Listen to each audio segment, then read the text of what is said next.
वालेकुम दोस्तों, आपको मुतारिफ़ कराते हैं जन्नत के पौधे यानी कि रेहान से। कुरान पाक में सूरह रहमान में इसका ज़िक्र मिलता है, जिसमें बताया गया है कि ये पौधा जन्नत के पौधों में से एक पौधा है। इस पौधे को घर में लगाना बाइस से बरकत है। इस्लामिक स्कॉलर कहते हैं कि इस पौधे को घर में लगाने से घर में बरकत आती है और माल और दौलत की रेल पेल हो जाती है। न सिर्फ लगाना बल्कि इस पौधे को पानी देना भी बाइस बरकत और बाइस सवाब कहा गया है।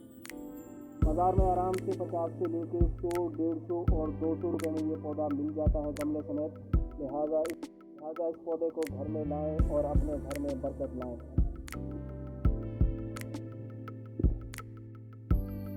इस पौधे को रेहान के अलावा न्याज़बूर, तुलसी और दीगर नाम भी दिए जाते हैं।